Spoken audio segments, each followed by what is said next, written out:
Hey everyone, I'm Lanny Pator. And I'm Kieran. And we're back with another TFS Top 10 Tuesday. That's some egregious alliteration ad nauseum. You know what rocks? Superpowers. Yes! Not even beating around the bush, huh? Nope, putting the whole fist in one go. Man, I wish I could at least do parkour as well as any of the Assassin's Creed characters, and their assassin vision would be pretty cool. Do you though? Cause think about it, some of these superpowers have some pretty nasty drawbacks. Yeah, being hunted throughout the centuries and dooming my ancestors, maybe not worth it. So we got to thinking, realistically, in day-to-day life, what characters' powers would we want? And these are our top 10 character powers and drawbacks that we'd want from video games. Smeargle's sketch ability from Pokemon. Alright, let's get the negative out of the way. You can only say Smeargle for the rest of your life. And don't tell me about Pokemon learning to talk. You can't. Hey, aside from that, you've got a pretty rad superpower. Think about it. Anything you see, you can mimic perfectly. Someone builds a car in front of you? Now you can too. Watching episodes of The Joy of Painting? You're the next Bob Ross. See someone shoot a giant laser out of their mouth? I don't know when you'd see that, but hey, now you can too. Also, you could be caught in a Pokeball and enslaved for the rest of your life once those are invented. And that's a pretty good reason to keep it at number 10. The President's superpowers from Saints Row 4. Pros, you can shoot ice, fire, energy, whatever from your hands. You're faster than a speeding bullet, more powerful than a locomotive, and can leap tall buildings in a single bound most of the time. And you're the leader of the free world. But the free world as we know it is destroyed and you're stuck in the Matrix. So really, you're just an average guy who thought he could be the one. You could probably argue that Johnny Gat's demon powers in Gat Out of Hell are probably better, but you have to go to hell. And honestly, I'd take the Matrix over that. Dulcine's yoga powers from Street Fighter. You can teleport, spit hot fire, and stretch your limbs like Mr. Fantastic. Can't reach that thing on the top shelf? Yoga stretch. Cat misbehaving? Yoga fire. Cold in the house? Yoga flame. Not anymore. House on fire? Frame your neighbor and teleport away to the insurance bureau. The downside, you're a pacifist, so that's gonna be a little awkward. And I hope you like curry. Man, I could really go for some Indian food right now. The dating prowess of the main character in any dating sim ever.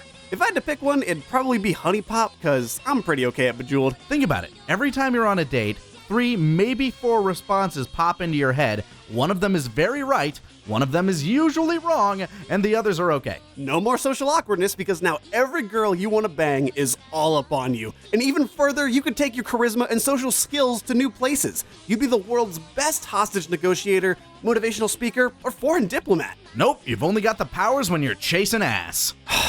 Really? I guess I can live with that. It'd be much higher on this list if I wasn't a married man, but me too. The hacking and monster taming skills of the protagonist from Digimon's story, Cyber Sleuth. Digimon powers? That sounds neat. And interesting too. But in this digital world, what can you do? Hey, good question. Well, it's up to you. In this Digimon world, there's only 3 things to do. Wow, look, a bank account. Digital files. Digital stalking. Hey, this is fun.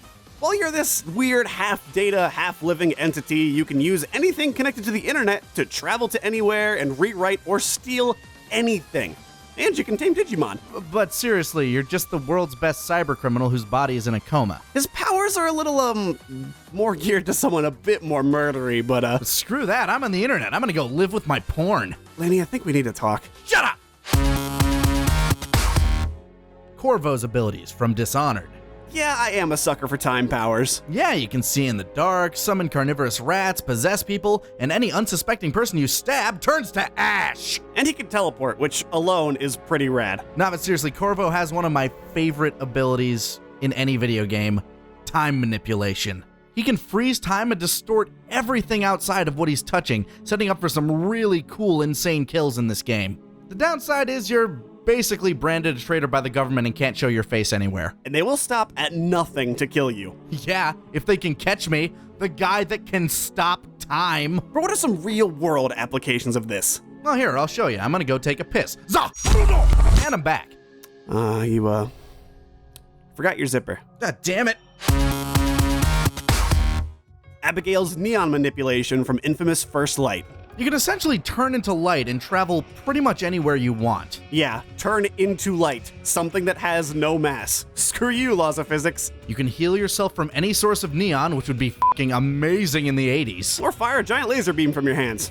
Already on board. You can use any neon sign as camouflage. Which kinda limits you to just a city. And just like a mutant from X-Men, you're hunted by your own kind and the government thinks you're a monster. Or a weapon to be used by them, so don't get caught. For those asking why we chose Abigail from First Light as opposed to Delsin from Second Son, well, really, he can only absorb powers. And I'd rather have powers than hope I walk into someone that does. And Cole? Yeah, electricity is cool and all, but the dude can't even walk in the rain. Or take a shower. I think he can, actually. Oh, Jesus, what smells like burnt ass? Oh, hey, Cole. Cat's gravity manipulation from Gravity Rush. Your powers are a little unwieldy, but once you get the hang of it, you can fly anywhere. Well, you're not so much flying as you are falling. With style. You can flip gravity to pull in any direction you want, and now you can traverse any surface. And unlike the other powers before, you can also take people with you. Yeah, you can open the best private transportation service on the planet. You can affect the gravity of any object, essentially giving you telekinesis. Downside, you got amnesia. I hope you didn't have anything important to do. Or any of the loved ones you cared about. Where am I? Who are you? Who am I? Raz's psychic powers from Psychonauts. You've got pyrokinesis, clairvoyance, telepathy, telekinesis, levitation, and of course, astral projection. You can jump into anybody's mind and see their hopes, their dreams, their locked away secrets. You can generate flames, see the future, move anything, bounce around on a little psychic ball, and do just about anything you can think of. Literally. And you're a master of disguise. I am on the road crew. This is my stop sign. I suppose the only downside is you're not the milkman? It's hard to think of any real limitations. You can even create matter from thought alone. Nope, I got another one. Basic braining. If you want to refine your powers, you gotta go to psychic camp. Fine. Just let me have the lake monster as my counselor, please. I really want to do that kaiju fight. Before we get to number 1, here's some of our honorable mentions.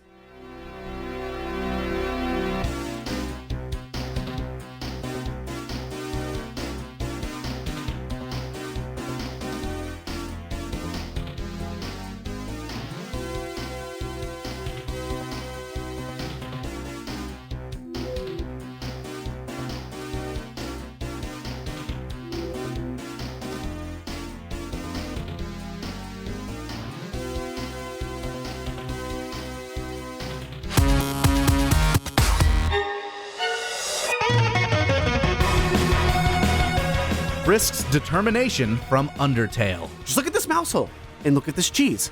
The mouse might get it one day, and that just fills you with determination. If you really believe and want it hard enough, you can create save points in real life. Look in the mirror and tell yourself, you're gonna win the lottery. Wait until the day the numbers are revealed.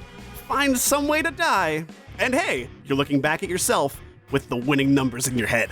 Believe you're gonna hear the best song in the world? Well, once that Billboard #1 drops, find a way to reset, go back, and now you wrote the song. And you can sue the hell out of whoever made it. That being said, downside, technically you can never actually die. You're always gonna wake up at the last save point. Until you finish the game. And everyone around you has a weird sense of deja vu when you come back. And you know what? You won the lottery. You aced that test. It's like the Edge of Tomorrow, and you don't have to be Tom Cruise. Technically, you don't even have to die. You can will yourself to restart. You won every game show ever made. Another downside, you only have one save file, meaning you can only go back to the last singular save point you made. It's a power you'd have to get used to, and you'd probably mess it up once or twice. I mean, just think about all the horrifying multiverses you'd create with those powers. With determination, anything is possible. Oh, you mean like a universe where you make a top 10 video game parasites list, and the flood isn't on it? Knowing that same mouse might one day come out and play that baby grand, it fills you with determination. Everyone, thanks for checking out another top 10 list. If there's a glaring omission or character power you want, let us know with a comment. While you're here, why not check out Vegeta himself time traveling back to the 1980s to play some Firewatch? Or check out our Fallout 4 live stream where we go on some crazy quests and you can see our faces with Facecam. Seriously, thank all of you for your overwhelming support. You're what keeps us determined. And we're determined to see you next time. Hey, a new save point.